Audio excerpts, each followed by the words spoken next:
Sheikh chilli के हसीन सपने।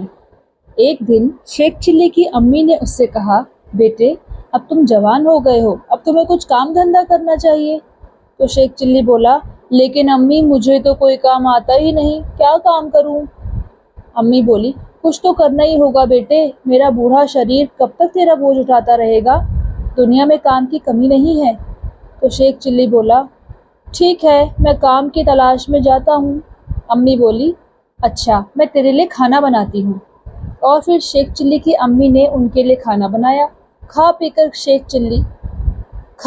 शेख चिल्ली नौकरी अथवा मजदूरी की तलाश में निकल पड़े। उनकी समझ में नहीं आ रहा था कि कहाँ जाकर नौकरी मांगे अथवा किससे मजदूरी की बात करें। उन्हें तो दरअसल उस मामले में बातचीत करनी तक नहीं आती थी। चलते चलते रास्ते में उन्हें एक व्यक्ति मिला जो अंडों का बोझ लिए परेशान हाल खड़ा किसी मजदूर का इंतजार कर रहा था। मगर कोई मजदूर तो क्या, वहां दूर दूर तक उसे कोई आदमी तक दिखाई नहीं दे रहा था। तभी उसकी नज़र मस्ती में झूमते चले आ रहे शेख चिल्ली पर पड़ी।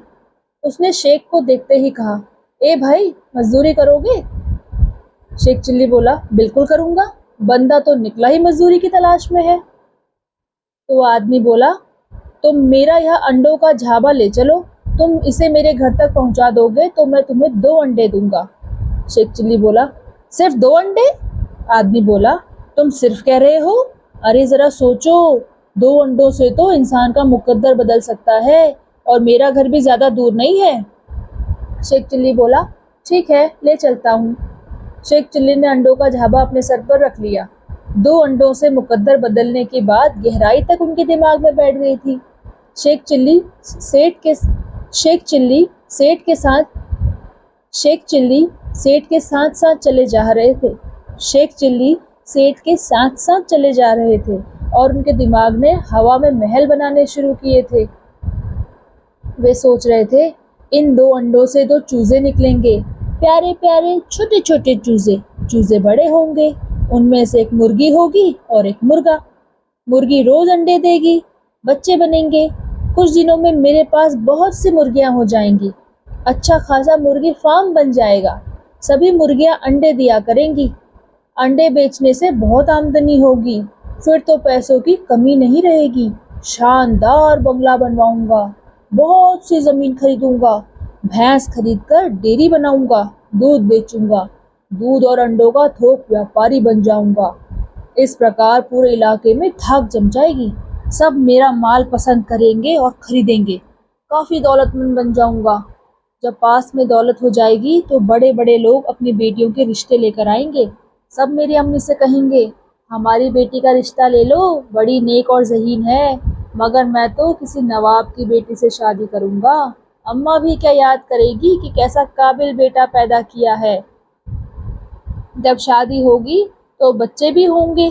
पड़ोसी के 8 बच्चे हैं, उनसे ज़्यादा होने ज़रूरी हैं। कभी झगड़ा हो गया तो मेरे बच्चे पिटकर नहीं आएंगे। पड़ोसी के बच्चे आपस में लड़ते हैं तो जाहिर है कि मेरे बच्चे भी आपस में लड़ेंगे। ज़रूरी है कि लड़ेंगे।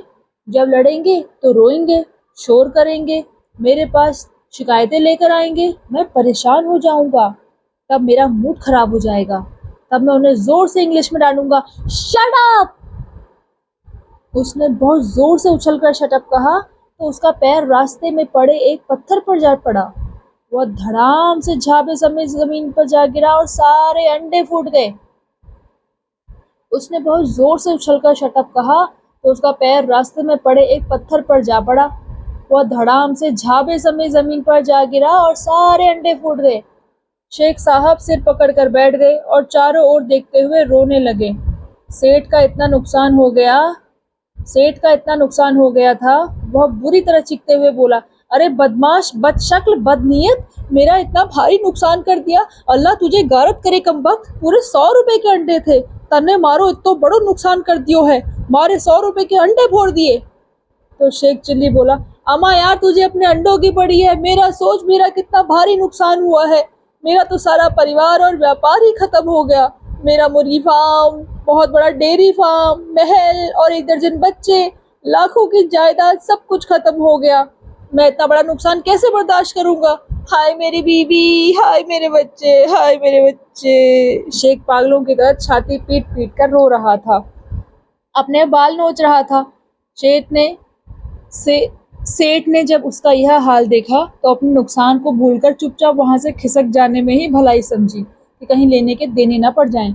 शेख जी भी रोते शेख जी भी रोते पीटते घर आए और अपनी अम्मी को पूरी दास्तां सुनाई तो उनकी बेवकूफ़ी पर अम्मी ने भी अपना सर पीट लिया। शेख जी ने समझा कि अम्मी मातम मना रही है। बाद में जब शेख चिल्ली ने यार दोस्तों से अपने हुए नुकसान का जिक्र किया तो दोस्तों ने खूब मजाक उड़ाया। यह बात फैलते फैलते बड़ों तक पहुंची तो वे भी खूब हंसे। बस उसी दिन से इस प्रकार के बेसिर पैर की कल्पना करने वाले को शेख चिल्ली कहा जाने लगा।